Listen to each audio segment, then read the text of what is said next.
We were discussing the chapter electricity, है ना। हम लोग चैप्टर इलेक्ट्रिसिटी देख रहे थे। इसमें पिछले 5 पार्ट बना चुके हैं, आप देख सकते हैं, ठीक है। अभी हम डिस्कस करने वाले हैं इलेक्ट्रिसिटी का 6th पार्ट, ठीक है। इसमें पिछले बार किस प्रकार से रेजिस्टेंस कैलकुलेट करते हैं, रेजिस्टिविटी कौन कौन से फैक्टर पे डिपेंड करता है, ठीक है। उसके बाद कॉम्बिनेशन ऑफ रेजिस्टेंस किस प्रकार से उसको जोड़ा जाता है, सीरीज कॉम्बिनेशन, पैरेलल कॉम्बिनेशन, ठीक है। इसके अंतर्गत सवाल किए थे और उसका एक्सप्रेशन भी निकाले थे। आज डिस्कस करेंगे हम लोग इलेक्ट्रिक पावर के बारे में, है ना। इलेक्ट्रिक विद्युत पावर शक्ति, है ना, क्या है ये जानेंगे। इसका डेफिनेशन है rate of doing electrical work per unit time is called electric power, ठीक है। मतलब इलेक्ट्रिकल वर्क डन इलेक्ट्रिसिटी के द्वारा प्रति इकाई समय में कितना कार्य हो रहा है उसी को इलेक्ट्रिक पावर कहते हैं, ठीक है। Rate of doing electrical work per unit time is known as electric power. ऐसा unit of electric power is watt, है ना। पावर इसका जो बता रहा है कि पावर का जो ऐसा यूनिट है वो हम वाट में मेजर करते हैं, ठीक है। तो यहाँ पे सिंपल डेफिनेशन अगर कोई पूछे व्हाट इज इलेक्ट्रिक पावर, तो सिंपल डेफिनेशन है इलेक्ट्रिकल वर्क डन पर यूनिट टाइम। याद रखना है इलेक्ट्रिकल वर्क डन पर यूनिट टाइम, ऐसा यूनिट ऑफ इलेक्ट्रिक पावर क्या हो जाएगा आपका, वाट हो जाता है, ठीक है। इसके बाद इलेक्ट्रिक पावर बराबर क्या होता है, वर्क डन बटा टाइम टेकन, क्योंकि डेफिनेशन ही बता रहा है इलेक्ट्रिकल वर्क डन पर unit time is called electric power, ठीक है। तो इलेक्ट्रिक पावर हो गया, तो इसका डेफिनेशन से जो फॉर्मूला आ रहा है वो इलेक्ट्रिक पावर बराबर हो गया वर्क डन बटा टाइम टेकन, जहां P बराबर पावर के लिए है, W क्या है वर्क डन के लिए, T जो है वो टाइम टेकन को इंडिकेट करता है। तो इसके में यहां से क्वेश्चन आ सकते हैं कि 1 वाट हम किसको कहेंगे, तो 1 जूल 1 सेकंड में जो कार्य होगा, ठीक है, 1 joule per second work is equal 1 watt, ठीक है। 1 joule per second is known as 1 watt. Question है नेक्स्ट में यहाँ पे आ सकता है derivation of formula for calculating power, मतलब कि पावर को कैलकुलेट करने के लिए किस प्रकार से फार्मूला डेराइव होता है, किस प्रकार से निकलता है। तो जैसा कि हम जानते हैं एज वी नो दैट, है ना, पावर इक्वल टू क्या, अभी ऊपर में देखिए पावर बराबर क्या जानते हैं, तो वर्क डन बटा टाइम टेकन, यही आता है आपका वर्क डन बटा टाइम टेकन। तो P बराबर W बटा T नंबर 1। यहाँ पे हम सपोज कर रहे हैं, मान लीजिए कि I करंट बह रहा है और W जूल काम कर रहा है, जिसका पोटेंशियल डिफरेंस जो है वो T है, ठीक है। यहाँ पे हम लोग कंसीडर करके चल रहे हैं कि I करंट बह रहा है कितना काम करने के लिए, तो W जूल वर्क करने के लिए, जब पोटेंशियल डिफरेंस क्या है V है। तो वर्क डन बराबर क्या हो गया, तो देखिए वर्क डन बराबर क्या हो जाएगा, तो VIT, V क्या है पोटेंशियल डिफरेंस, I क्या हो गया, तो इसमें करंट बता रहा है और टाइम तो जरूरी है कि कितना समय तक किया, इसलिए वो मल्टीप्लाई हो गया। तो वर्क डन बराबर फॉर्मूला आया V into I into T, जहां पे V क्या होता है पोटेंशियल डिफरेंस, I क्या है करंट है और T क्या है टाइम टेकन है। यही W का जो वैल्यू है VIT, देखिए यहाँ जो W का जो वैल्यू है आपका VIT, इसको हम क्या किए हैं, सिंपल में जो VIT है इसको हम क्या किए हैं, पुट कर दिए हैं इक्वेशन 1 में। तो इक्वेशन 1 यहाँ पे कौन सा है, P बराबर ये जो W बाई T है ये इक्वेशन 1 है। तो W का यहाँ पे देखिए W का जो वैल्यू है VIT, इसको हम क्या किए हैं इक्वेशन 1 में पुट कर दिए हैं। तब P बराबर देखिए W की जगह पे क्या रखा है VIT, तो हम क्या रखे हैं VIT रखे हैं, अब बटा में क्या किए हैं T, तो यहाँ पे T था T किए, T से T कैंसल, तब P बराबर यानी पावर बराबर जो फॉर्मूला आया है आपका V इंटू I, ठीक है। जहां पे P क्या हो गया पावर हो गया, V पोटेंशियल डिफरेंस, I क्या है करंट। समझ रहे हैं बात को, देखिए क्वेश्चन सबसे पहली बार टॉपिक जो हम पढ़ रहे हैं define electric power. Electric power कहते हैं किसको है, तो rate of doing electrical work per unit time is called electric power. Electricity के द्वारा प्रति इकाई समय में जो कार्य किया जाता है उसको क्या कहते हैं, इलेक्ट्रिक पावर कहते हैं, ठीक है। अब यहाँ पे ऐसा यूनिट जो बता रहे हैं इलेक्ट्रिक पावर का, ऐसा यूनिट क्या है, तो वाट है। इलेक्ट्रिक पावर बराबर होता है वर्क डन बटा टाइम टेकन, तो यहाँ पे पावर बराबर W बटा T, जहाँ पे W क्या हो गया आपको ये वर्क डन बता रहा है, टाइम क्या है तो सॉरी T क्या है तो टाइम टेकन रिप्रेजेंट कर रहा है। ऐसा यूनिट वाट हो गया, 1 वाट पूछे 1 जूल पर सेकंड, क्लियर। इसके बाद derivation of formula for calculating power, है ना, मतलब कि किस प्रकार से फार्मूला हम डेराइव करते हैं किसके लिए, तो पावर कैलकुलेट करने के लिए। तो एज बी नोटेड, जैसा हम जानते हैं पावर बराबर क्या होता है, वर्क डन बटा टाइम टेकन, P बराबर W बटा T। इसको इक्वेशन 1 मानिए। यहाँ पे कह रहा है कि मान लो कि I करंट बह रहा है ना, कितना चार्ज करने के लिए, W जूल वर्क करने के लिए, having the potential difference V, उसका पोटेंशियल डिफरेंस क्या है, V है। तो यहाँ पे वर्क डन बराबर VIT, है ना, V पोटेंशियल डिफरेंस, I क्या है, करंट, T टाइम टेकन। यहाँ पे W का जो मान VIT आया है आपको पुट कर देना है नंबर 1 इक्वेशन में। नंबर 1 इक्वेशन क्या है, P बराबर W बटा T, तो W की जगह पे कितना पुट करना है आपको, VIT, तो VIT पुट किए, बाई में T से T कैंसल, यानी P बराबर V इंटू I, जहां पे P पावर, I करंट और V क्या है, पोटेंशियल डिफरेंस। ये तो सिंपल हो गया। अब क्वेश्चन इसमें पूछा जा सकता है कि कैलकुलेट द या डेराइव द एक्सप्रेशन, है ना, of power in terms of I and R। Power को डेराइव कीजिए कौन सी के टर्म में, I एंड R के टर्म्स में, दूसरा है V एंड R के टर्म्स में। तो कुछ नहीं करना, बहुत सिंपल है। अगर power in terms of I and R बोले तो कुछ नहीं, सबसे पहले जो अभी आपका जो कॉमन फार्मूला आया है पावर का उसको याद करेंगे। तो कॉमन फार्मूला जो पावर का है वो है V इंटू I, ठीक है। Power in terms of I and R निकालना है नंबर 1। तो सबसे पहली बात पावर बराबर हम लोग जानते हैं क्या, V इंटू I, इसको आप इक्वेशन 1 मानिए। लेकिन ओम्स लॉ से हम ये भी जानते हैं रेजिस्टेंस बराबर क्या होता है, V बटा I, यानी V बराबर R इंटू I करते हैं। तो putting the value of V in equation 1, V में इक्वेशन 1 का मान पुट किए हैं, तब V बराबर कितना है, R इंटू I है। तो इसमें हम क्या किए हैं, इक्वेशन पावर बराबर किए, यहाँ पे V इंटू I है, तो V के जगह पे हमको क्या पुट करना है, R इंटू I, तो R into I Guna I, तो I square into R, power बराबर फॉर्मूला आ गया I स्क्वायर R, ठीक है।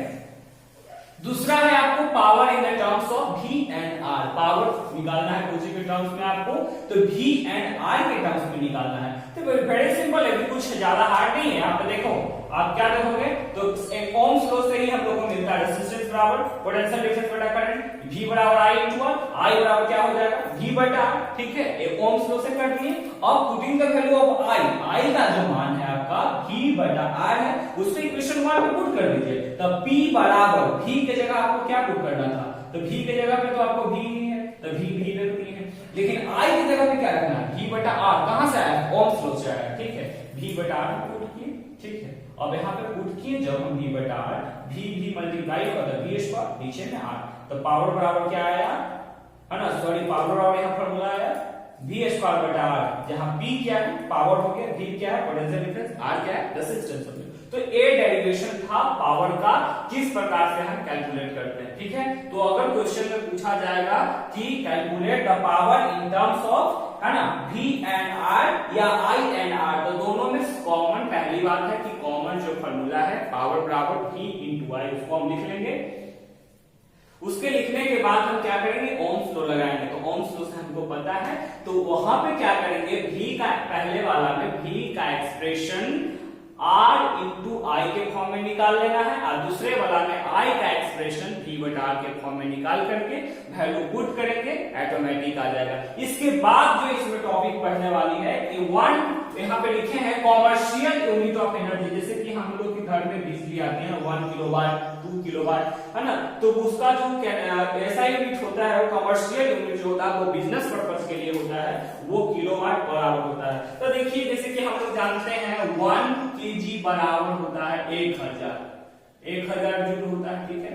और ऐसे भी हम जानते हैं कि ये मतलब मीटर पर सेकंड में था, तो इसको हमको जैसे कि जनरली में किलोवाट जो दिया हुआ है उसको सेकंड में अगर रहता है तो पता है किलोवाट आवर में हम कन्वर्ट करना चाह रहे हैं ना, तो 1 आवर इक्वल टू कितना होता है, 60 मिनट होते हैं, है ना। और 1 मिनट इक्वल टू कितना होता है, 60 सेकंड होते हैं। Then in 1 hour total second equal to 60 into 60, that is 3600 seconds हो जाएंगे total, which is multiplied by 1000 joule, ठीक है। Then we will get 3.6 into 10 to the power 6 joule.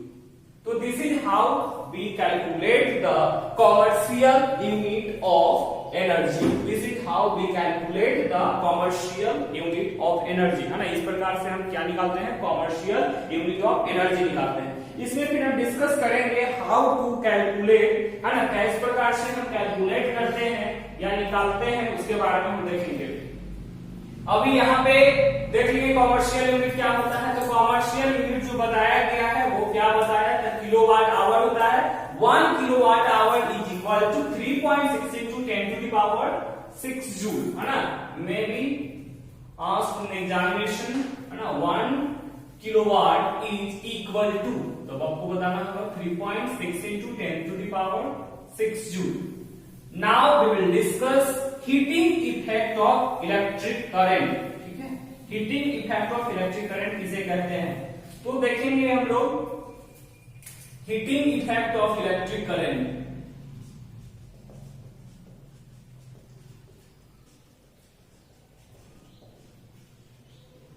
सबसे पहली बात, इसको इस heating effect of electric current का जो दूसरा नाम है वो है joules law of heating. Joule's law of heating इनका स्टेटमेंट है क्या, है ना। जब कोई वेरी सिंपल स्टेटमेंट है क्या, जैसे डेफिनेशन से मतलब जो टॉपिक है उसी से समझे। Heating effect of electric current, है ना, मतलब क्या होता है, विद्युत धारा का उष्मा प्रभाव, है ना, विद्युत धारा का उष्मा प्रभाव। मतलब कभी जब भी किसी भी कंडक्टर से करंट बहेगा, जैसे कि हाई रेजिस्टेंस वायर से, तो उसमें क्या होगा कि कुछ ना कुछ हीट उत्पन्न होगा, ठीक है, जिसको कहते हैं हम लोग heating effect of electric current. तो कहता है इसका जो मतलब होता क्या है, जनरली में बताया जाता है कि when current flows through the high resistance wire, like when current flows from high resistance wire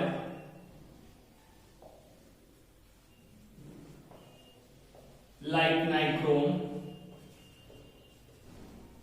then after some time heat is produced. This is known as joules law of heating. Joule's law of heating, ठीक है। जब भी कोई current carrying conductor जैसे कि high resistance के wire, उससे क्या होगा कि जब करंट बहना शुरू होगा तब क्या होगा, उसमें कुछ हीट, कुछ समय के बाद, सर्टेन टाइम के बाद उसमें हीट उत्पन्न होगी, एंड उसी को कहा जाता है heating effect of electric current. ये जो साइंटिस्ट बनाए थे उनका नाम था joule, joules law of heating, ठीक है। उन्हीं के बेसिस पे इसको दे दिया गया, नामकरण दिया गया joule's law of heating. Statement समझ में आ रही है, when current flows through high resistance wire then heat is produce is known as heating effect of electric current, ठीक है। उसको क्या कहते हैं, heating effect of electric current कहते हैं। अब बात आती है कि इसका अप्लायंसेज कौन कौन सा है, अप्लायंसेज कौन कौन सा है या इसका एप्लीकेशन कौन कौन सा है। इसका एप्लीकेशन जो होगा आपका नंबर 1 जो है आपका वो आ गया इलेक्ट्रिक बल्ब। इलेक्ट्रिक बल्ब हो गया, ठीक है। उसको भी आप बल्ब जब जल रहा है तो उसको आप टच करके देखोगे कुछ समय के बाद तो वो गर्म हो जाता है, ठीक है। नंबर 2 इलेक्ट्रिक हीटर हो गया। Number 3 electric iron. नंबर 4 आपका हो गया गीजर हो गया, है ना। फिर उसके बाद बल्ब हो गया, हीटर हो गया, गीजर हो गया, टोस्टर हो गया, बहुत सारे हैं, ठीक है। ये सब क्या हो गया हीटिंग। एक और मेन जो पढ़ना है आपको बोलने वो है इलेक्ट्रिक फ्यूज, ठीक है, इलेक्ट्रिक फ्यूज। ये भी जो है इतना सारा है ना, इलेक्ट्रिशियन करते हैं, तो ये सारा चीज जो है ना अप्लायंसेस जो है वो कौन से प्रिंसिपल पे काम करता है। एक नंबर के क्वेश्चन में भी आस्क्ड, है ना, नेम द क्वेश्चन में भी asked name the different appliances which work on the Joule's law of heating। तो Joule's law of heating पे कौन कौन से काम करते हैं, the Joule's law of heating पे जो काम करता है वो हो गया इलेक्ट्रिक बल्ब, नंबर 2 है इलेक्ट्रिक हीटर, नंबर 3 है इलेक्ट्रिक आयरन, नंबर 4 है electric fuse.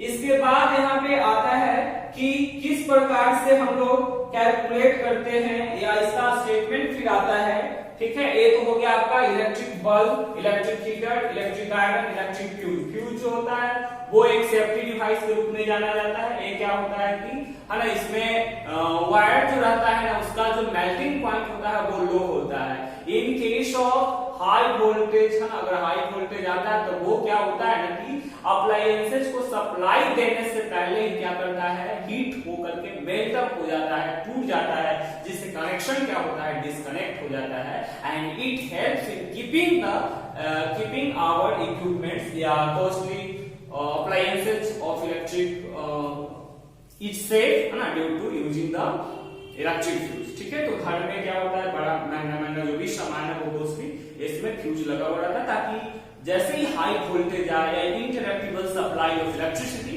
Then it disconnect and protect our costly electrical appliances. Okay, now we will discuss how to derive the formula for, या question रहेगा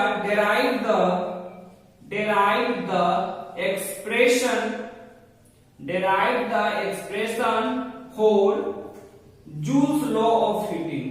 Joule's law of heating मतलब कि joules law of heating के लिए expression find कीजिए। या question रहेगा give the relation inter relationship between V, I and R।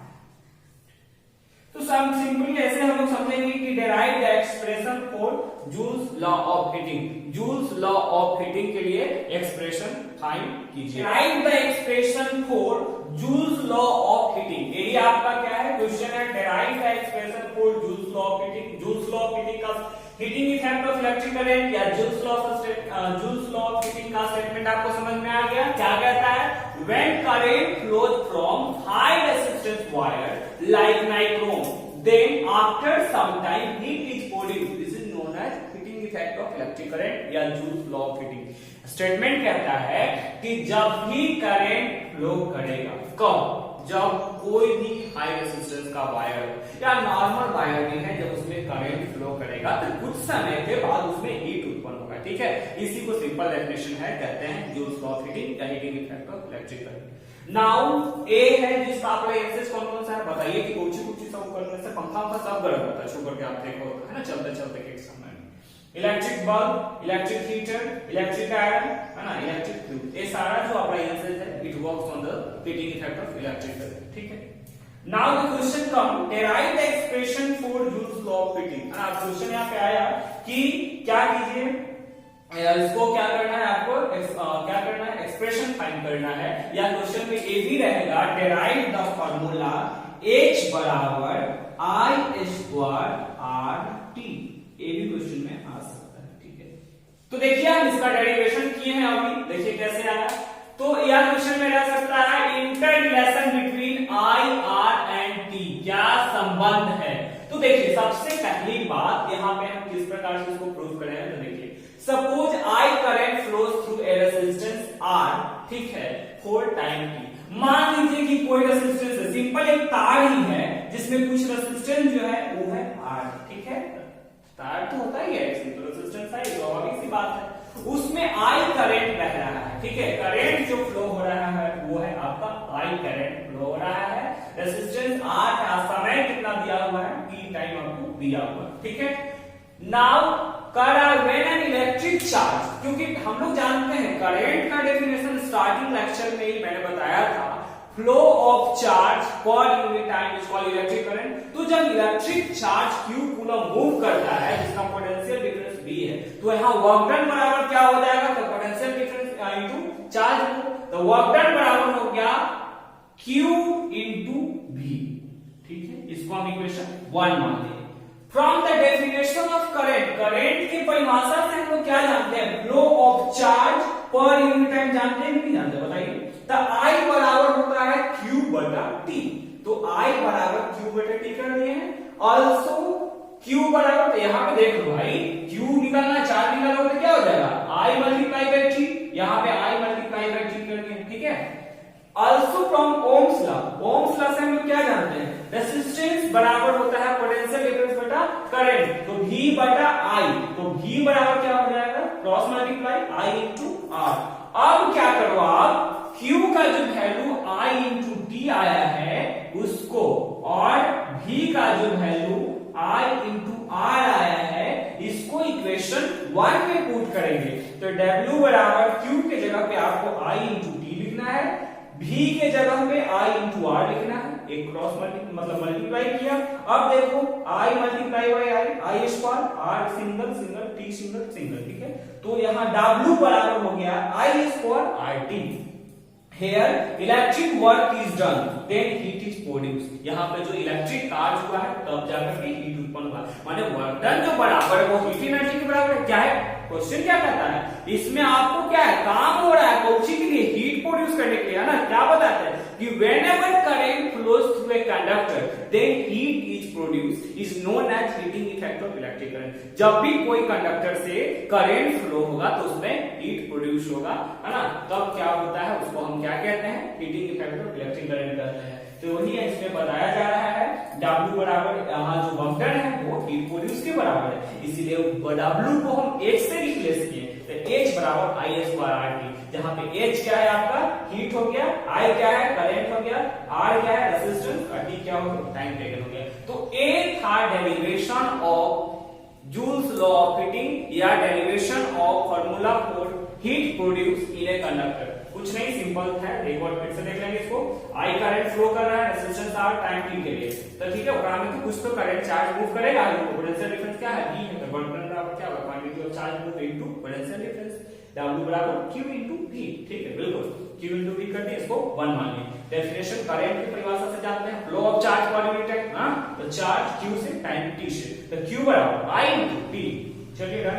ओकर बाद फ्रॉम ओम्स लॉ से क्या मिलता है, R बराबर V बटा I, तो V बराबर R इनटू I, ठीक है, done. Now putting the value of Q and V, अब क्या करोगे, Q एंड V का वैल्यू पुट कीजिए, तो Q का वैल्यू क्या है I इनटू V, और V का वैल्यू क्या है I इनटू R, यहाँ पे पुट किए, मल्टीप्लाई किए, W बराबर I स्क्वायर RT। अब बोलोगे W को आप एक से कैसे रिप्लेस करो, तो हम यहाँ जो बता रहे हैं आपको क्या है, वर्क डन किसके लिए किया जा रहा है, हीट प्रोड्यूस करने के लिए, तो W बराबर W को हम क्या किए, इक्वेट करते हैं हीट प्रोड्यूस से, इसीलिए W को जो यहाँ पे हम क्या किए H करते हैं, तो हीट बराबर हो गया I स्क्वायर RT, जहां H क्या है heat produce, I current, T क्या है टाइम टेकन, R रेजिस्टेंस, तो W बराबर फार्मूला हो गया I स्क्वायर RT। क्वेश्चन आगे पूछा जा सकता है, mention the various factor on which heat produce in a conductor depend. तो देखिए heat produce in conductor depend is directly proportional to the square of, किसका स्क्वायर, द करंट का, फिर दूसरा point directly proportional to the resistance and directly proportional to the time. जितना ज्यादा समय के लिए रहेगा उतना ही ज्यादा हीट प्रोड्यूस होगा, जितना ज्यादा रेजिस्टेंस उतना ही ज्यादा क्या होगा हीटिंग इफेक्ट। तो एक था ऑल अबाउट दिस चैप्टर, ठीक है, आप लोग है ना बताए थे फर्स्ट डे, है ना, इस पूरा कंप्लीट कीजिए इसको। इलेक्ट्रिसिटी चैप्टर आप आज आपका फाइनल हो गया, है ना, इसके बेसिस पे आप अपना न्यूमेरिकल कर सकते हैं, और आई होप समझ में आया, है ना। If you face any difficulty then please comment, okay, thank you.